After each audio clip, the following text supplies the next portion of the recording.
हरि नाम जप ले रे मनवा, भाव से पार हो जाए। नारायण नारायण जपते जीवन धन्य हो जाए। जय श्री हरि। हरे कृष्णा। ओम नमो भगवते वासुदेवाय। भक्तों, आइए श्रवण करते हैं बृहस्पतिवार बृहस्पति देव की व्रत कथा और अपने जीवन को धन्य बनाए। प्राचीन काल की बात है। किसी राज्य में एक बड़ा प्रतापी और दानी राजा राज्य करता था।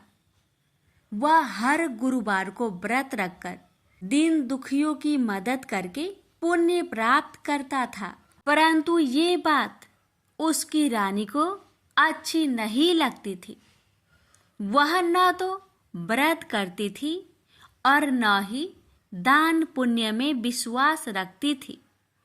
इतना ही नहीं, वह राजा को भी ऐसा करने से मना करती थी। एक समय की बात है। राजा शिकार खेलने के लिए वन में गए। घर पर रानी और दासी थी। उसी समय गुरु बृहस्पति देव साधु का रूप धारण कर राजा के दरवाजे पर भिक्षा मांगने आए। साधु ने जब रानी से भिक्षा मांगी तो वह कहने लगी, हे साधु महाराज, मैं इस दान और पुण्य से तंग आ गई हूँ। आप कोई ऐसा उपाय बताएं जिससे कि सारा धन नष्ट हो जाए और मैं आराम से रह सकूं। इतना सुनकर बृहस्पति देव ने कहा, हे देवी, तुम बड़ी विचित्र हो। संतान और धन से कोई दुखी होता है? अगर अधिक धन है तो उसे शुभ कार्यों में लगाओ, कुंवारी कन्याओं का विवाह कराओ, विद्यालय और बाग बगीचे का निर्माण कराओ, जिससे तुम्हारे दोनों लोग सुधरे। परंतु साधु की इन बातों से रानी को खुशी नहीं हुई। उसने कहा कि मुझे ऐसे धन की आवश्यकता नहीं है जिसे मैं दान दूं और जिसे संभालने में मेरा सारा समय नष्ट हो जाए। तब साधु ने कहा, अगर तुम्हारी ऐसी इच्छा है तो मैं जैसा तुम्हें बताता हूँ तुम वैसा ही करना। गुरुवार के दिन तुम घर को गोबर से लिपना, अपने बालों को पीली मिट्टी से धोना, राजा से हजामत बनाने को कहना, भोजन में मांस मदिरा का प्रयोग करना, कपड़े धोबी के यहाँ धुलने देना। इस प्रकार 7 बृहस्पतिवार करने से तुम्हारा समस्त धन नष्ट हो जाएगा। इतना कहकर साधु के रूप में बृहस्पति देव अंतर्ध्यान हो गए। साधु के अनुसार कई बातों को पूरा करते हुए रानी को केवल 3 बृहस्पतिवार ही बीते थे कि उसकी समस्त धन संपत्ति नष्ट हो गई। भोजन के लिए राजा का परिवार तरसने लगा। तब एक दिन राजा ने रानी से बोला कि हे रानी, तुम यहीं रहो, मैं दूसरे देश को जाता हूँ, क्योंकि यहाँ पर सभी लोग मुझे जानते हैं, इसलिए मैं कोई छोटा कार्य नहीं कर सकता। ऐसा कहकर राजा दूसरे देश चला गया। वहाँ वह जंगल से लकड़ी काट कर लाता और शहर में बेचता। इस तरह वह अपना जीवन व्यतीत करने लगा। इधर राजा के परदेश जाते ही रानी और दासी दुखी रहने लगी। एक बार जब रानी और दासी को 7 दिन तक बिना भोजन के रहना पड़ा तो रानी ने अपनी दासी से कहा, हे दासी, पासी के नगर में मेरी बहन रहती है। वह बड़ी धनवान है, तो उसके पास जा और कुछ ले आ ताकि थोड़ी बहुत गुजर बसर हो जाए।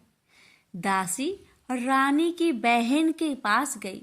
उस दिन गुरुवार था और रानी की बहन उस समय बृहस्पतिवार व्रत की कथा सुन रही थी। दासी ने रानी की बहन को अपनी रानी का संदेश दिया, लेकिन रानी की बड़ी बहन ने कोई उत्तर नहीं दिया। जब दासी को रानी की बहन से कोई उत्तर नहीं मिला तो वह बहुत दुखी हुई और उसे क्रोध भी आया। दासी ने वापस आकर रानी को सारी बात बता दी। ये सुनकर रानी ने अपने भाग्य को कोसा। उधर रानी की बहन ने सोचा कि मेरी बहन की दासी आई थी, परंतु मैं उससे नहीं बोली, इससे वह बहुत दुखी हुई होगी। कथा सुनकर और पूजा समाप्त करके वह अपनी बहन के घर आई और कहने लगी, हे बहन, मैं बृहस्पतिवार का व्रत कर रही थी। तुम्हारी दासी मेरे घर आई थी, परंतु जब तक कथा होती है तब तक ना तो उठते हैं और ना ही बोलते हैं, इसलिए मैं नहीं बोली। बताओ दासी, क्यों आई थी? रानी बोली, बहन, तुमसे क्या छिपाऊं? हमारे घर में खाने तक को अनाज नहीं था। ऐसा कहते कहते रानी की आंखें भर आई। उसने दासी समेत पिछले 7 दिनों से भूखे रहने तक की बात अपनी बहन को विस्तार पूर्वक सुना दी। रानी की बहन बोली, देखो बहन, भगवान बृहस्पति देव सबकी मनोकामना को पूर्ण करते हैं। देखो, शायद तुम्हारे घर में अनाज रखा हो।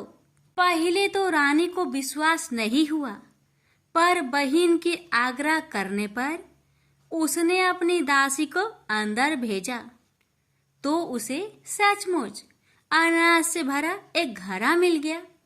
यह देखकर दासी को बड़ी हैरानी हुई। दासी रानी से कहने लगी, हे रानी, जब हमको भोजन नहीं मिलता तो हम व्रत ही तो करते हैं, इसलिए क्यों न इनसे व्रत और कथा की विधि पूछ ली जाए ताकि हम भी व्रत कर सके। तब रानी ने अपनी बहन से बृहस्पतिवार व्रत के बारे में पूछा। उसकी बहन ने बताया, बृहस्पतिवार के व्रत में चने की दाल और मुनक्का से विष्णु भगवान का केले के जड़ में पूजन करे तथा दीपक जलाए, व्रत कथा सुने और पीला भोजन ही करे। इससे बृहस्पति देव प्रसन्न होते हैं। व्रत और पूजन विधि बताकर रानी की बहन अपने घर लौट आई। 7 दिन के बाद जब गुरुवार आया तो रानी और दासी ने व्रत रखा। घुड़सार में जाकर चना और गुड़ लेकर आई। फिर उससे केले की जड़ तथा विष्णु भगवान का पूजन किया। अब पीला भोजन कहाँ से आए? इस बात को लेकर दोनों बहुत दुखी थे। चूंकि उन्होंने व्रत रखा था, इसलिए बृहस्पति देव उनसे प्रसन्न थे। इसलिए वे एक साधारण व्यक्ति का रूप धारण कर 2 थालों में सुंदर पीला भोजन दासी को दे गए। भोजन पाकर दासी प्रसन्न हुई और फिर रानी के साथ मिलकर भोजन ग्रहण किया। उसके बाद वे सभी गुरुवार को व्रत और पूजन करने लगी। बृहस्पति भगवान की कृपा से उनके पास फिर से धन संपत्ति आ गई, परंतु रानी फिर से पहले की तरह आलस्य करने लगी। तब दासी बोली, देखो रानी, तुम पहले भी इस प्रकार आलस्य करती थी। तुम्हें धन रखने में कष्ट होता था, इस कारण सभी धन नष्ट हो गया, और अब जब भगवान बृहस्पति की कृपा से धन मिला है तो तुम्हें फिर से आलस्य होता है। रानी को समझाते हुए दासी कहती है कि बड़ी मुसीबतों के बाद हमने यह धन पाया है, इसलिए हमें दान पुण्य करना चाहिए, भूखे मनुष्य को भोजन कराना चाहिए और धन को शुभ कार्य में खर्च करना चाहिए, जिससे तुम्हारे कुल का यश बढ़ेगा स्वर्ग की प्राप्ति होगी और पितृ प्रसन्न होंगे। दासी की बात मानकर रानी अपना धन शुभ कार्य में खर्च करने लगी, जिससे पूरे नगर में उसका यश फैलने लगा। बृहस्पतिवार व्रत कथा के बाद श्रद्धा के साथ आरती की जानी चाहिए।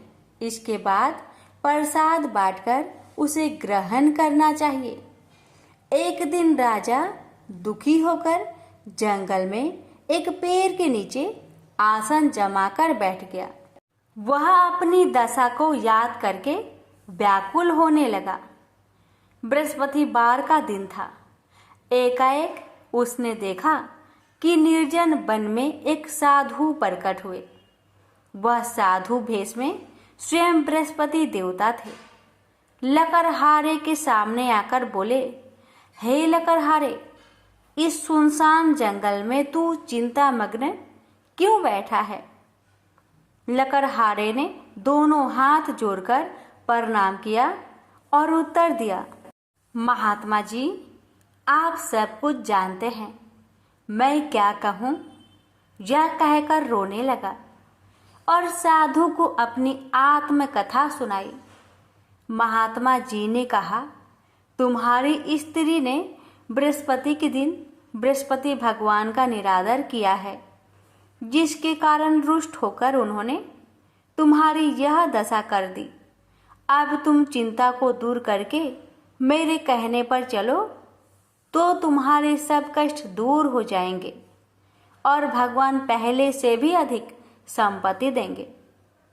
तुम बृहस्पतिवार के दिन कथा किया करो। 2 पैसे के चने मुनक्का लाकर उसका प्रसाद बनाओ और शुद्ध जल से लोटे में शक्कर मिलाकर अमृत तैयार करो। कथा के पश्चात अपने सारे परिवार और सुनने वाले प्रेमियों में अमृत व प्रसाद बांटकर आप भी ग्रहण करो। ऐसा करने से भगवान तुम्हारी सब मनोकामनाएं पूरी करेंगे। साधु के ऐसे वचन सुनकर लकड़हारा बोला, हे प्रभु, मुझे लकड़ी बेचकर इतना पैसा नहीं मिलता जिससे भोजन के उपरांत कुछ बचा सकूं। मैंने रात्रि में अपने स्त्री को व्याकुल देखा है और मेरे पास कुछ भी नहीं जिससे मैं उसकी खबर मंगा सकूं। साधु ने कहा, हे लकड़हारे, तुम किसी बात की चिंता मत करो। बृहस्पति के दिन तुम रोजाना की तरह लकड़ियां लेकर शहर को जाओ। तुम्हारे रोज से दुगुना धन प्राप्त होगा, जिससे तुम भली भांति भोजन कर लोगे तथा बृहस्पति देव की पूजा का सामान भी आ जाएगा। इतना कहकर साधु अंतर्ध्यान हो गए। धीरे धीरे समय व्यतीत होने पर फिर वही बृहस्पतिवार का दिन आया। लकड़हारा जंगल से लकड़ी काटकर किसी शहर में बेचने गया। उसे उस दिन और दिन से अधिक पैसा मिला। राजा ने चना गुड़ आदि लाकर गुरुवार का व्रत किया। उस दिन से उसके सभी कलेश दूर हुए। परंतु जब दोबारा गुरुवार का दिन आया तो बृहस्पतिवार का व्रत करना भूल गया। इस कारण बृहस्पति भगवान नाराज हो गए। उस दिन उस नगर के राजा ने विशाल यज्ञ का आयोजन किया तथा शहर में यह घोषणा करा दी कि कोई भी मनुष्य अपने घर में भोजन न बनावे, न आग जलावे। समस्त जनता मेरे यहाँ भोजन करने आवे। इस आज्ञा को जो न मानेगा उसे फांसी की सजा दी जाएगी। इस तरह की घोषणा संपूर्ण नगर में करवा दी गई।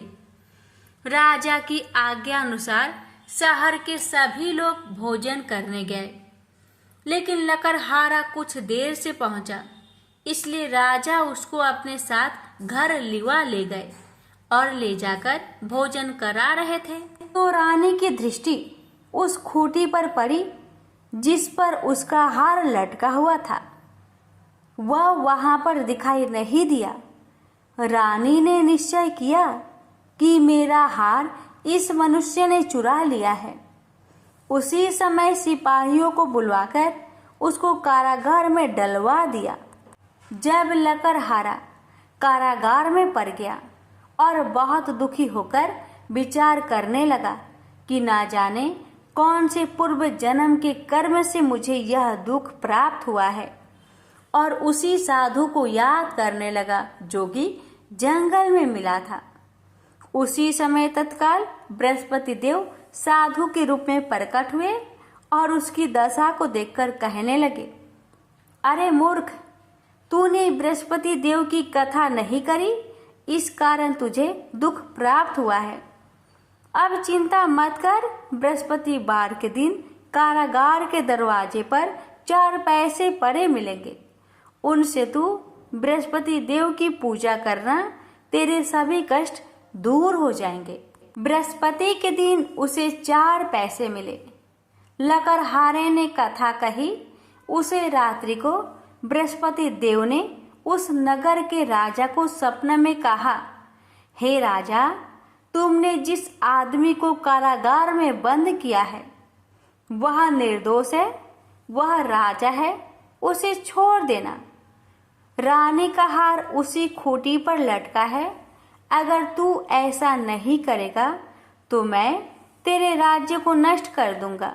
इस तरह रात्रि के सपनों को देखकर राजा प्रातः काल उठा और खूंटी पर हार देखकर लकड़हारे को बुलाकर क्षमा मांगी तथा लकड़हारे को योग सुंदर वस्त्र आभूषण देकर विदा कर दिया। बृहस्पति देव की आज्ञा अनुसार लकड़हारा अपने नगर को चल दिया। राजा जब अपने नगर के निकट पहुंचा तो उसे बड़ा आश्चर्य हुआ।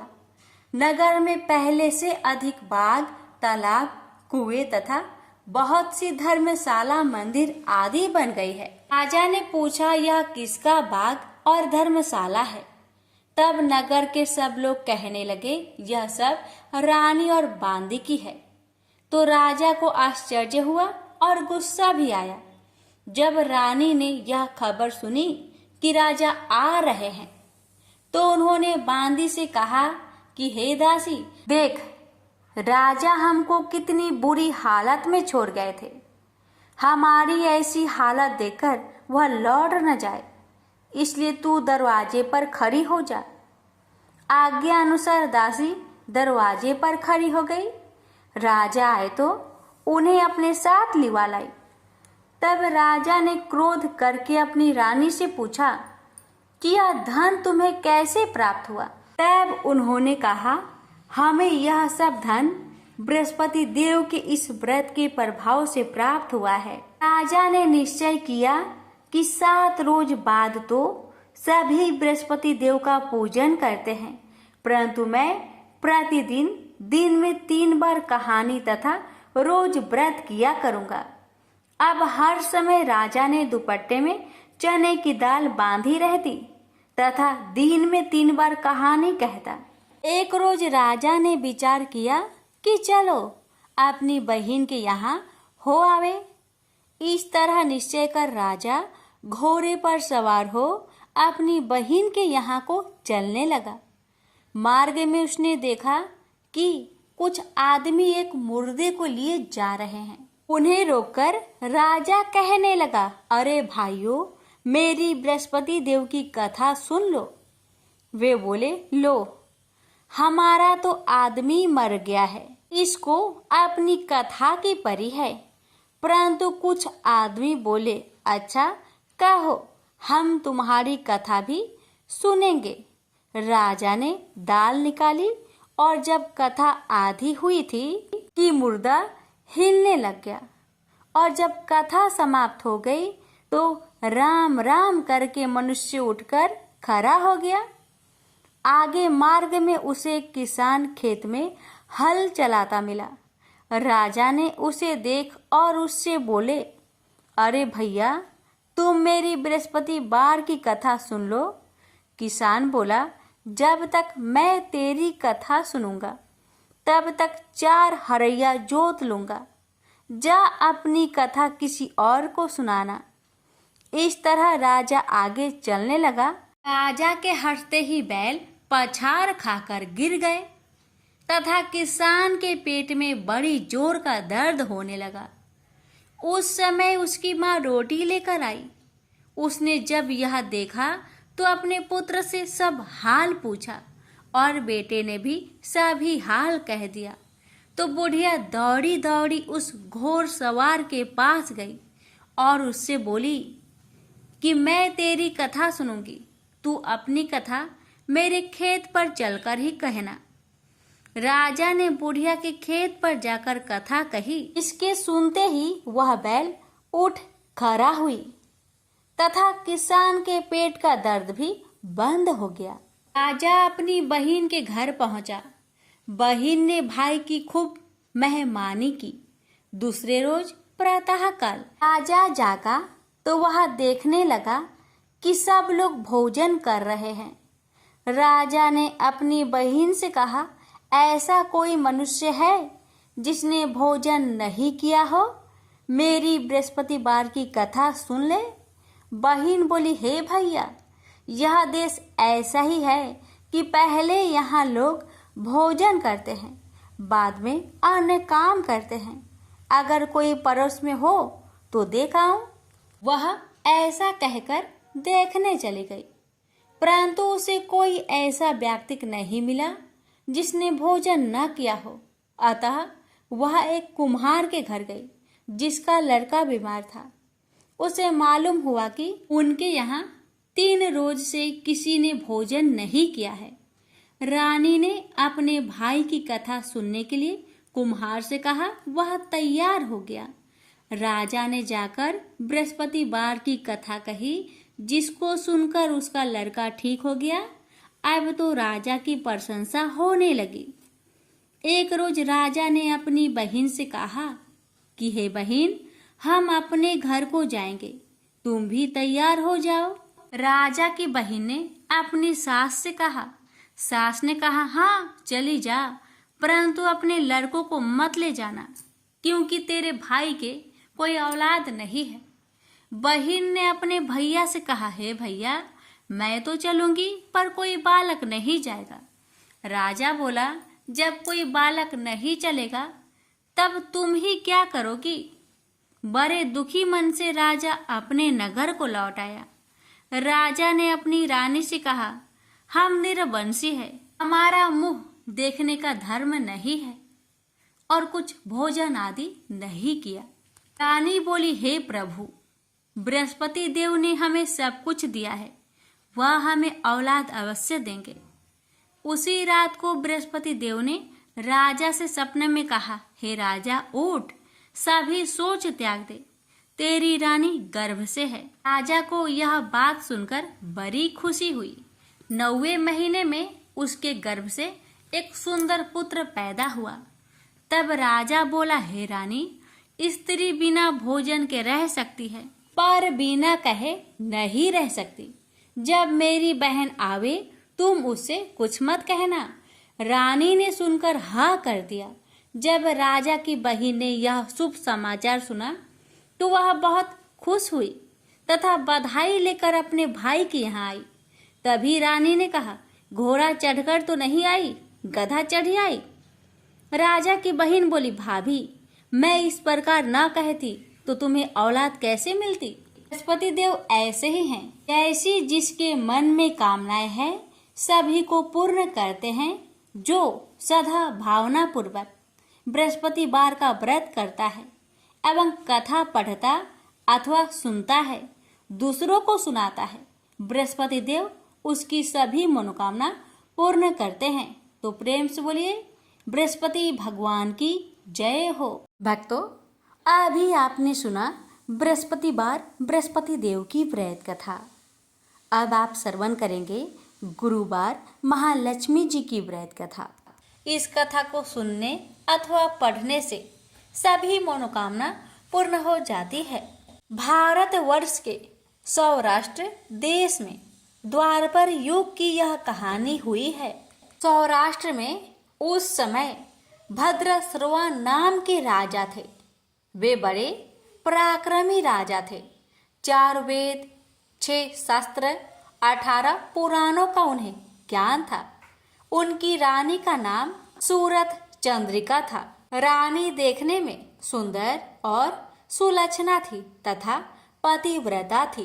उन दोनों को 7 पुत्र तथा उनके बाद एक कन्या का वरदान मिला था।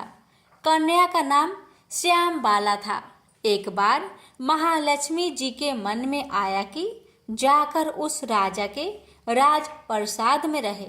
इससे राजा को दुगनी धन दौलत की प्राप्ति होगी और वह इस धन दौलत से अपनी प्रजा को और सुख दे पाएगा।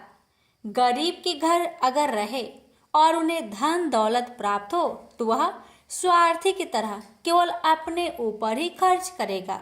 यह सोचकर श्री महालक्ष्मी जी ने बूढ़ी ब्राह्मण स्त्री का रूप धारण किया। हाथ में लाठी लिए लाठी के सहारे रानी के द्वार तक पहुंची। यद्यपि उन्होंने बूढ़ी औरत का रूप धारण किया था पर उनके चेहरे पर देवी का तेज था। उन्हें देखते ही एक दासी सामने आई। उसने इनका नाम, धाम, काम, धर्म पूछ डाला। वृद्ध ब्राह्मण का रूप धारित माता लक्ष्मी ने कहा, पालिके, मेरा नाम कमला है। मेरे पति का नाम भुवनेश है। हम द्वारिका में रहते हैं। तुम्हारी रानी पिछले जन्म में एक वैश्य की पत्नी थी। वह वैश्य गरीब था। दरिद्रता के कारण हर रोज घर में झगड़े होते थे तथा उसका पति रोज उसे मारता था। इन बातों से तंग आकर वह घर छोड़कर चली गई तथा वन जंगल में खाली पेट भटकने लगी। उसकी इस दुर्दशा पर मुझे दया आई। तब मैंने उसे सुख संपत्ति देने वाली श्री महालक्ष्मी जी की कथा सुनाई। मेरे कहने पर उसने श्री महालक्ष्मी जी का व्रत किया। श्री महालक्ष्मी जी प्रसन्न हुई। उसकी गरीबी दूर हुई। उसका घर संसार दौलत संतति संपत्ति से भर गया। बाद में पति पत्नी दोनों परलोक सिधारे। लक्ष्मी व्रत करने के कारण वे लक्ष्मी लोक में रहे। उन्होंने जितने साल महालक्ष्मी जी का व्रत किया उतने हजारों साल उन्हें सुख भोग मिला। इस जन्म में उनका जन्म राजघराने में हुआ है, परंतु वह श्री महालक्ष्मी जी का व्रत करना भूल गई है। उसे यह याद दिलाने मैं यहाँ आई हूँ। बुढ़िया की बातें सुनकर दासी ने उन्हें प्रणाम किया तथा श्री महालक्ष्मी जी का व्रत किस तरह किया जाए इस बारे में पूछा। बुढ़िया रूप धारण किए हुए श्री महालक्ष्मी माता ने दासी को पूजा की विधि तथा महिमा बताई। इसके बाद वह दासी माता को प्रणाम कर रानी को बताने अंदर चली गई। राज वैभव में रहते हुए रानी को अपने ऐश्वर्य का बहुत घमंड हुआ था। संपत्ति तथा अधिकार के वजह से वह उन्मत्त हो गई थी। दासी द्वारा बताई गई बुढ़िया की बातें सुनकर वह आग बबूला हो गई और राजद्वार पर आकर बुढ़िया रूपी श्री महालक्ष्मी पर बरस पड़ी। उसे यह मालूम नहीं था कि श्री महालक्ष्मी माता बुढ़िया का रूप धारण किए द्वार तक आई हैं, परंतु रानी का इस कदर रूख बर्ताव तथा अपना अनादर देखकर माता ने वहां ठहरना ठीक ना समझा। वे वहां से चल पड़ी। राह में उन्हें राजकुमारी श्यामबाला मिली। उन्होंने श्यामबाला को सारी बात बताई। श्यामबाला ने अपनी ओर से श्री महालक्ष्मी माता से क्षमा मांगी। माता को उस पर दया आई। उन्होंने श्यामबाला को श्री महालक्ष्मी व्रत के बारे में बताया। उस दिन अगहन यानी मार्गशीर्ष माह का पहला गुरुवार था। श्यामबाला ने परम श्रद्धा से श्री महालक्ष्मी जी का व्रत रखा। फल स्वरूप राजा सिद्धेश्वर के सुपुत्र मालाधर से उसका विवाह हुआ। वह धन दौलत ऐश्वर्य वैभव से माला माल हो गई। पति के साथ ससुराल में आनंद से दिन बिताने लगी। इधर श्री महालक्ष्मी का रानी पर प्रकोप हुआ। फलस्वरूप राजा भद्रसर्वा का राज्य एवं राज कारोबार नष्ट हो गया। यहाँ तक कि खाने की लाले पड़ गए। ऐसी हालात में एक दिन रानी ने राजा से निवेदन किया, हमारा दामाद इतना बड़ा राजा है, धनवान है, ऐश्वर्यशाली है, क्यों ना उसके पास जाए, अपना हाल उसे बताए, वह जरूर हमारी मदद करेगा। इस बात पर राजा भद्रश्रवा दामाद के पास रवाना हुए। राज्य में पहुंचकर एक तालाब के किनारे थोड़ी देर विश्राम लेने के लिए ठहरे। तालाब से पानी पीने आते जाते दासियों ने उन्हें देखा। उन्होंने विनम्रता से उनकी पूछताछ की। जब उन्हें यह मालूम हुआ कि वे रानी श्यामबाला के पिता है, तो दौड़ते हुए जाकर उन्होंने रानी को सारी बात बताई। रानी ने दासी के हाथ राज परिधान भेजकर बड़े ठाट से उनका स्वागत किया तथा आदर सत्कार किया, खान पान करवाया। जब वे लौटने लगे तो सोने की मोहरों से भरा घड़ा दिया। राजा भद्रश्रवा जब वापस लौटे तो उन्हें देखकर रानी सूरत चंद्रिका खुश हुई। उन्होंने सोने की मोहर से भरे घड़े का मुख खोला, पर हाय भगवान, घड़े में धन के बदले कोयले मिले। ये सब श्री महालक्ष्मी जी के प्रकोप से हुआ। इस प्रकार दुर्दशा में और कई दिन बीत गए। इस बार रानी स्वयं अपनी कन्या के पास गई। वह दिन अगहन माह का अंतिम गुरुवार था। श्यामबाला ने श्री महालक्ष्मी का व्रत किया, पूजा की, अपनी माता से भी व्रत करवाया। इसके बाद रानी अपने घर आई। श्री महालक्ष्मी का व्रत रखने पर उसे फिर से अपना राजपाट, धन दौलत, ऐश्वर्य प्राप्त हुआ। वह फिर से सुख शांति आनंदमय जीवन बिताने लगी। कुछ दिनों बाद राजकन्या श्यामबाला अपने पिता के घर आई। उसे अपने घर देखकर सूरत चंद्रिका को पुरानी बातें याद आई। यही कि श्यामबाला ने अपने पिता को घड़ा भर कोयला दिया था और उसने तो कुछ भी नहीं दिया था। इसी कारण श्यामबाला को पिता के घर आने पर उसका कोई आदर आतिथ्य नहीं हुआ, बल्कि अनादर हुआ। पर उसने इस बात का बुरा नहीं माना। अपने घर लौटते समय उसने पिता के घर से थोड़ा नमक ले लिया। अपने घर लौटने पर उसके पति ने पूछा, अपने मायके से क्या लाई हो? इस पर उसने जवाब दिया, वहाँ का सार लाई हूँ। पति ने पूछा, इसका मतलब क्या हुआ? श्यामबाला ने कहा, थोड़ी धीरज रखे, सब मालूम हो जाएगा। उस दिन श्यामबाला ने सारा भोजन नमक बिना डाले ही बनाया और परोसा। पति ने खाना चखा, सारा खाना नमक बिना था, इसलिए स्वाद न आया। फिर श्यामबाला ने थाली में नमक डाला, इससे सारा भोजन स्वादिष्ट लगने लगा।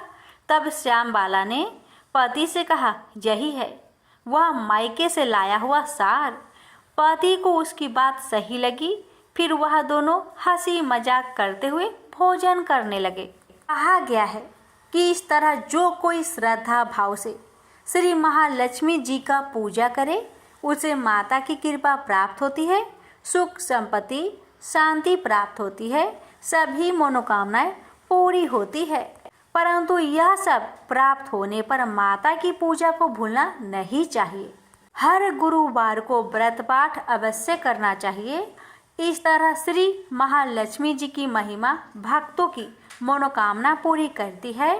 प्रेम से बोलिए लक्ष्मी माता जी की जय। हे माँ, आपकी कथा कहने वाले पर, सुनने वाले पर, हुकार भरने वालों पर अपनी कृपा सदा सर्वदा बनाए रखना, घर में सुख शांति बनाए रखना, भक्तों की हर मनोकामना को पूर्ण करना। बोलिए महालक्ष्मी माता जी की जय। भक्तों, अभी आपने सुना गुरुवार महालक्ष्मी जी की दिव्य कथा। इनकी कथा को श्रद्धा पूर्वक सुनने से ही भक्तों पर माँ लक्ष्मी की विशेष कृपा प्राप्त होती है। अब आप सुनेंगे गुरुवार की एक अन्य दिव्य कथा। इस कथा को सुनने से साधक को अद्भुत ज्ञान, वाणी में माधुर्य और जीवन में सृजनशीलता का वरदान प्राप्त होता है। जो श्रद्धा से इस कथा का श्रवण करते हैं उन पर देव गुरु की विशेष कृपा बरसती है और जीवन में विद्या, सतबुद्धि और सफलता के द्वार खुल जाते हैं। तो आइए बड़े ही श्रद्धा प्रसन्न मन से इस दिव्य कथा का श्रवण करें। भक्तों, कथा इस प्रकार है। कृत युग में सुकेत नाम का एक धर्मात्मा राजा था। वह न्याय प्रिय और अपने राज्य के नागरिकों का भली भांति ध्यान रखने वाला शासक था। उसकी पत्नी सुबेदी अत्यंत सुंदर, बुद्धिमान और धार्मिक प्रवृत्ति की थी। एक बार राजा सुकेत के राज्य पर शत्रुओं ने आक्रमण कर दिया। युद्ध में शत्रु शक्तिशाली थे और राजा सुकेत अपनी सेना को बचाने में असमर्थ होकर युद्ध से भाग निकले। राजा सुकेत और रानी सुबेदी अपनी जान बचाने के लिए जंगल में शरण लेने पर विवश हो गए। जंगल में वे भूखे प्यासे, थके मांदे भटक रहे थे।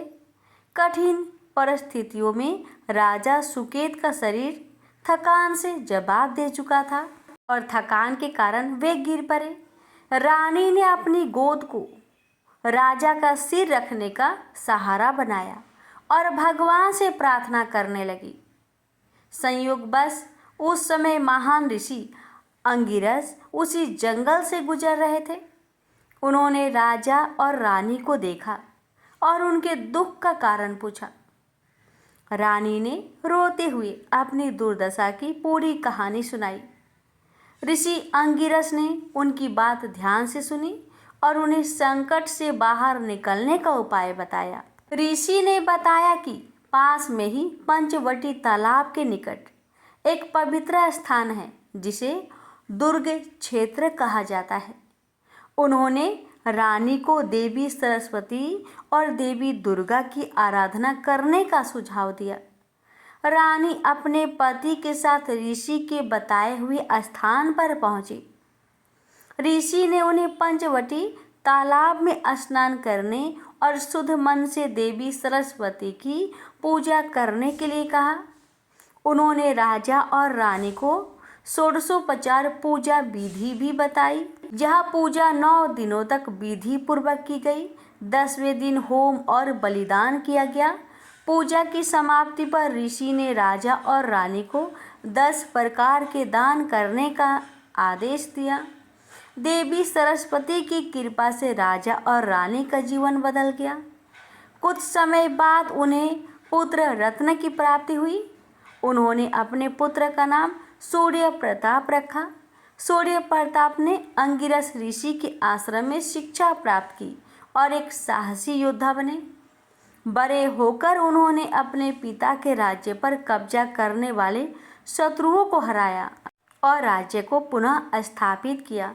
इस घटना के बाद रानी सुबेदी इस व्रत को करने लगी। उनकी यह श्रद्धा उन्हें जीवन भर सुखी और समृद्धि बनाए रखी। भक्तों, इस व्रत का विशेष महत्व है क्योंकि यह व्रत बुद्धि, ज्ञान और समृद्धि प्रदान करता है। यह व्रत विशेष रूप से विद्यार्थियों, कलाकारों और विद्या के क्षेत्र से जुड़े लोगों के लिए अत्यंत लाभकारी माना जाता है। माता सरस्वती को विद्या, कला और संगीत की देवी कहा गया है। उनकी कृपा से मनुष्य अज्ञानता और अशिक्षा के अंधकार से बाहर निकलता है और अपने जीवन को बेहतर बनाता है। तो प्रेम से बोलिए, जय माँ सरस्वती, जय माता दी। हे माता, आपकी कथा कहने वाले और सुनने वाले सभी भक्तों पर अपनी कृपा सदा बनाए रखे।